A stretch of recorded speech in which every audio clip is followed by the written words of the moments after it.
Hello student, welcome back to my channel educare with সংলাপ। আজকের এই ভিডিওর মাধ্যমে ক্লাস 9 2025 সেকেন্ড সাবমেটিভ পরীক্ষার জীবন বিজ্ঞান বিষয়ের যে 7 নম্বর স্কুল এবং 8 নম্বর স্কুলের এমসিকিউ এবং এসএকিউ বিভাগ ক এবং বিভাগ খ এর যে সমস্ত অ্যান্সারগুলো আছে ওই অ্যান্সারগুলো তোমাদের সঙ্গে শেয়ার করব। তাই ভিডিওটি লাস্ট পর্যন্ত দেখতে থাকো, স্কিপ না করে। তো 7 নম্বর স্কুলে দেখতে পাচ্ছ কিশোরনগর এসএস সদন এইচএস বিভাগ ক এর যে এমসিগুলো আছে, সালোক সংশ্লেষ ঘটে দিনের বেলায়। সঠিক উত্তর এ। ট্রাকিয়া কোন প্রাণীর শ্বাসঙ্গ? অপশন সি ফড়িং। পদার্থ কোনটি প্রোটিন ভঙ্গ উৎসেচক? Option D trypsin. O2 ও CO2 পরিবহন করা কোন রক্তকোষের কাজ? অপশন এ লোহিত রক্তকণিকা। কোন প্রাণীর দেহে ফ্লেম কোষ দেখা যায়? অপশন বি ফিতাকৃমি। এবার দেখো বিভাগ ক্ষয়ের দেখতে পাচ্ছ একটি গাছের উদাহরণ দাও যার মূলে সালোক সংশ্লেষ ঘটে। গুলঞ্চ। সঠিক উত্তর হবে কি গুলঞ্চ। গবলেট কোষ থেকে কি খরিত হয়?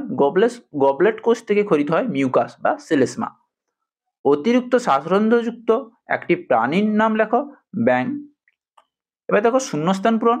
কোন বিভাগের রক্তকে সার্বিক গ্রহিতা বলা হয়? এবি বিভাগের রক্তকে সার্বিক গ্রহিতা বলা হয়। প্রাণী পুষ্টির শেষ পর্যায়ে কি বলা হয়? রেচন। 3 নম্বর কোশ্চেন দেখো, নেফ্রন হলো বৃক্কের গঠনমূলক ও কার্যমূলক একক। সঠিক উত্তর হবে নেফ্রন। এবার দেখো সত্য মিথ্যা। মানুষের বাম ফুসফুসটি 3টি খণ্ডে বিভক্ত। এটা ভুল। অগ্নাশয় একটি মিশ্র গ্রন্থি। এটা সঠিক। বেসোফিল শ্বেত রক্তকণিকা হেপারিন উৎপন্ন করে। এটা সঠিক।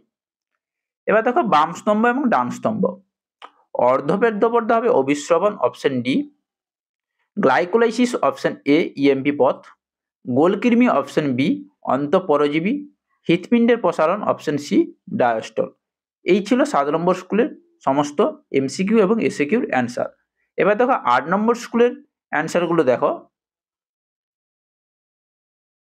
8 নম্বর স্কুল থাকছে Medinipur collegiate school. First question হলো হিল বিকারক NADP+। একটি শিশুর মোলার দাঁতের সংখ্যা 0। ধুতুরা থেকে পাওয়া যায় ডাটুরিন। Option C.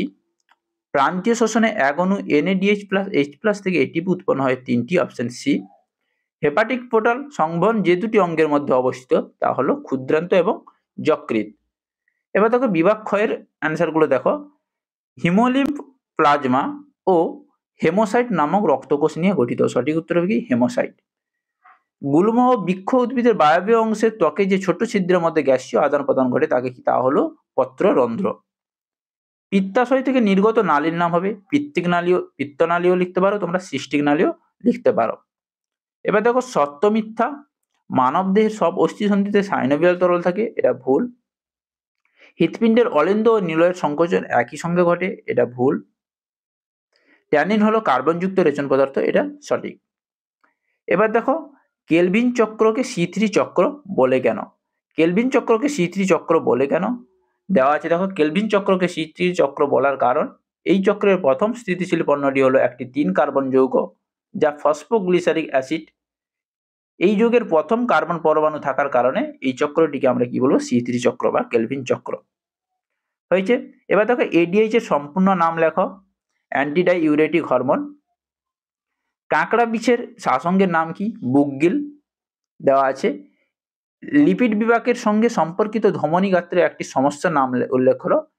এথেরোস্ক্লেরোসিস হয়েছে। এবার দেখো এ স্তম্ভ এবং বি স্তম্ভ মিলাও।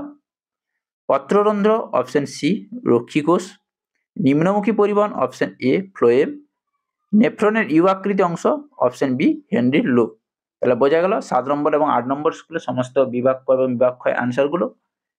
আর 2 মার্কের যে অ্যান্সারগুলো আছে অবশ্যই তোমরা রায়মার্টিন সহায়িকা থেকে তোমরা পেয়ে যাবে লাইফ সায়েন্সে। না পেলে অবশ্যই কমেন্ট করে জানাবে, খুঁজে দেওয়ার চেষ্টা করব। তো আজকের এই ভিডিওর মাধ্যমে এই 7 এবং 8 নম্বর স্কুলের সমাধান দিলাম। পরের ভিডিওতে তোমাদের 9, 10, 11, 12 আর যে স্কুলগুলো বাকি থাকছে তোমাদের সঙ্গে শেয়ার করব। তাই ভিডিওটি ভালো লাগলে অবশ্যই লাইক করো, কমেন্ট করো, শেয়ার করো এবং চ্যানেল নতুন হতে চ্যানেলটি সাবস্ক্রাইব করে রাখো। পরের ভিডিওতে দেখা হচ্ছে।